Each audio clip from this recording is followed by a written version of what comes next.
اور جب تم کو کوئی دعا دے تو جواب میں تم اس سے بہتر کلمے سے اسے دعا دو یا انہی لفظوں سے دعا دو۔ بے شک اللہ ہر چیز کا حساب لینے والا ہے۔ اللہ وہ معبود برحق ہے کہ اس کے سوا کوئی عبادت کے لائق نہیں۔ وہ قیامت کے دن تم سب کو ضرور جمع کرے گا، اور اللہ سے بڑھ کر بات کا سچا کون ہوگا؟ اب کیا سبب ہے کہ مسلمانوں تم منافقوں کے بارے میں دو گروہ بن گئے ہو، حالانکہ اللہ نے ان کو ان کے کرتوتوں کے سبب اوندھا کر دیا ہے؟ کیا تم چاہتے ہو کہ جس شخص کو اللہ نے گمراہ رہنے دیا ہے اس کو رستے پر لے آؤ، اور جس شخص کو اللہ گمراہ رہنے دے تو تم اس کے لیے کبھی بھی رستہ نہ پاؤ گے؟ وہ تو یہ چاہتے ہیں کہ جس طرح وہ خود کافر ہیں اسی طرح تم بھی کافر ہو کر سب برابر ہو جاؤ۔ تو جب تک وہ اللہ کی راہ میں وطن نہ چھوڑ جائیں ان میں سے کسی کو دوست نہ بنانا۔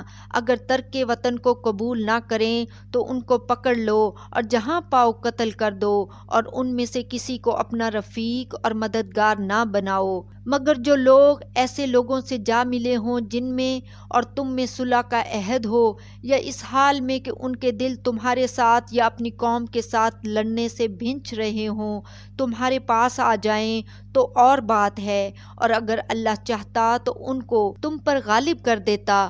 تو وہ تم سے ضرور لڑتے۔ پھر اگر وہ تم سے کنارہ کشی کریں یعنی تم سے نہ لڑیں اور تمہاری طرف صلح کا پیغام بھیجیں تو اللہ نے تمہارے لیے ان پر زبردستی کرنے کی کوئی سبیل مقرر نہیں کی۔ تم کچھ اور لوگ ایسے بھی پاؤ گے جو یہ چاہتے ہیں کہ تم سے بھی امن میں رہیں اور اپنی قوم سے بھی امن میں رہیں، لیکن جب فتنہ انگیزی کو بلائے جائیں تو اس میں اوندھے منہ گر پڑیں۔ تو ایسے لوگ اگر تم سے لڑنے سے کنارہ کشی نہ کریں اور نہ تمہاری طرف پیغام صلح بھیجیں اور نہ اپنے ہاتھوں کو روکیں تو ان کو پکڑ لو اور جہاں پاؤ قتل کر دو، اور انہی لوگوں کے مقابلے میں ہم نے تمہیں کھلی چھوٹ دے دی ہے، اور کسی مومن کو شایان نہیں کہ دوسرے مومن کو مار ڈالے مگر غلطی سے ایسا کر بیٹھے، اور جو غلطی سے بھی مومن کو مار ڈالے تو وہ ایک مسلمان غلام آزاد کر دے، اور مقتول کے وارثوں کو خون بہا بھی دے مگر یہ کہ وہ معاف کر دیں۔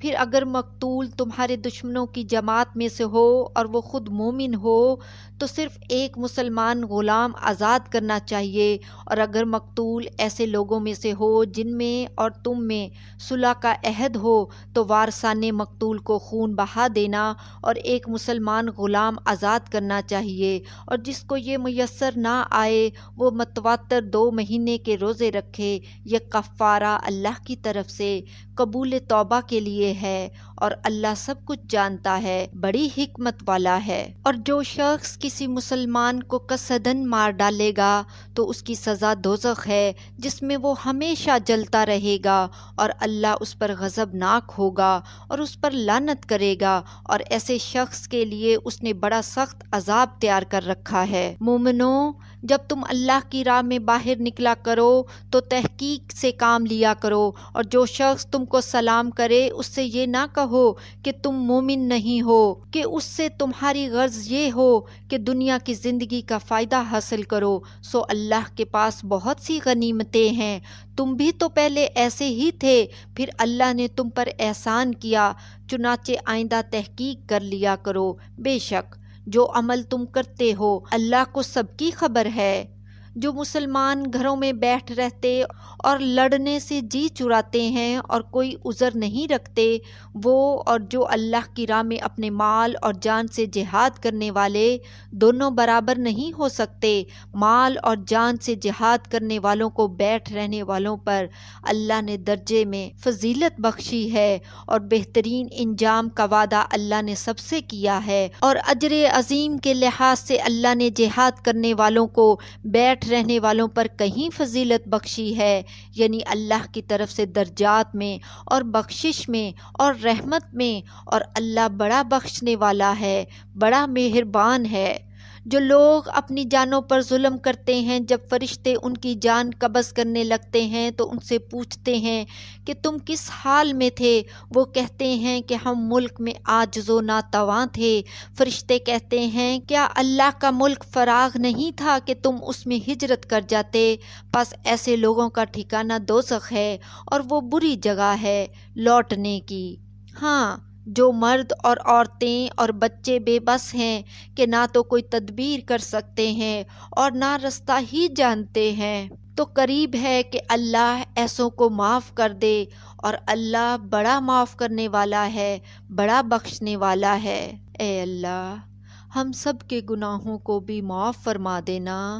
کیونکہ تو بڑا معاف کرنے والا ہے، بڑا بخشنے والا ہے۔ آمین۔ اور جو شخص اللہ کی راہ میں گھر بار چھوڑ جائے وہ زمین میں بہت سی رہنے کی جگہ اور کشائش پائے گا، اور جو شخص اللہ اور اس کے رسول کی طرف ہجرت کر کے گھر سے نکل جائے پھر اس کو موت آ پکڑے تو اس کا ثواب اللہ کے ذمہ ہو چکا، اور اللہ بڑا بخشنے والا ہے، بڑا مہربان ہے۔ اور جب تم سفر کو جاؤ تو تم پر کچھ گناہ نہیں کہ نماز کو کم کر کے پڑھو، بشرطے کہ تم کو خوف ہو کہ کافر لوگ تم کو ستائیں گے، بے شک کافر تمہارے کھلے دشمن ہیں۔ اور اے پیغمبر، جب تم ان مجاہدین کے لشکر میں ہو اور ان کو نماز پڑھانے لگو تو چاہیے کہ ان کی ایک جماعت تمہارے ساتھ مسلح ہو کر کھڑی رہے، جب وہ سجدہ کر چکیں تو تم سے پیچھے چلے جائیں، اور دوسری جماعت جس نے نماز نہیں پڑھی ان کی جگہ آئے اور ہوشیار اور مسلح ہو کر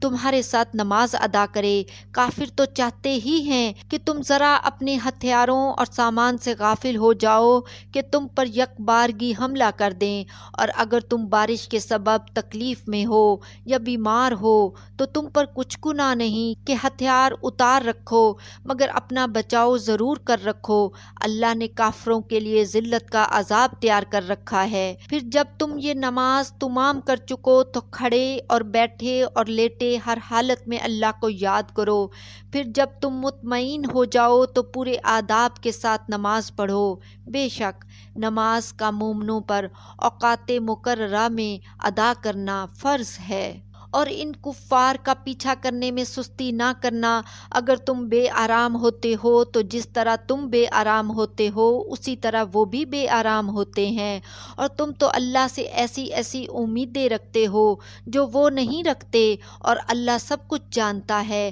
بڑی حکمت والا ہے۔ اے پیغمبر، ہم نے تم پر سچی کتاب نازل کی ہے تاکہ اللہ کی ہدایات کے مطابق لوگوں کے مقدمات فیصل کرو، اور دیکھو دغا بازوں کی حمایت میں کبھی بحث نہ کرنا، اور اللہ سے بخشش مانگتے رہو، بے شک اللہ بخشنے والا ہے، بڑا مہربان ہے۔ اور جو لوگ اپنے ہم جنسوں کی خیانت کرتے ہیں ان کی طرف سے بحث نہ کرنا، کیونکہ اللہ دغا باز اور گنہگار کو دوست نہیں رکھتا۔ یہ لوگوں سے تو چھپتے ہیں اور اللہ سے نہیں چھپتے، حالانکہ جب یہ راتوں کو ایسی باتوں کے مشورے کیا کرتے ہیں جن کو وہ پسند نہیں کرتا تو وہ ان کے ساتھ ہوا کرتا ہے، اور اللہ ان کے تمام کاموں کا احاطہ کیے ہوئے ہے۔ بھلا تم لوگ دنیا کی زندگی میں تو ان کی طرف سے بحث کر لیتے ہو، سو قیامت کے دن ان کی طرف سے اللہ کے ساتھ کون بحث کرے گا اور کون ان کا وکیل بنے گا؟ اور جو شخص برا کام کر بیٹھے یا اپنے حق میں ظلم کر لے پھر اللہ سے بخشش مانگے تو اللہ کو بڑا بخشنے والا، بڑا مہربان پائے گا۔ اور جو کوئی گناہ کرتا ہے تو اس کا وبال اسی پر ہے، اور اللہ سب کچھ جاننے والا ہے، حکمت والا ہے۔ اور جو شخص کوئی قصور یا گناہ تو خود کرے لیکن اس کا الزام کسی بے گناہ پر ڈال دے تو اس نے بہتان اور کھلے گناہ کا بوجھ اپنے سر پر رکھا۔ اور اے نبی، اگر تم پر اللہ کا فضل اور اس کی مہربانی نہ ہوتی تو ان میں سے ایک جماعت تم کو بہکانے کا قصد کر ہی چکی تھی، اور یہ اپنے سوا کسی کو بہکا نہیں سکتے اور نہ تمہارا کچھ بگاڑ سکتے ہیں، اور اللہ نے تم پر کتاب اور حکمت نازل فرمائی ہے اور تمہیں وہ باتیں سکھائی ہیں جو تم نہیں جانتے تھے، اور تم پر تو اللہ کا بڑا فضل رہا ہے۔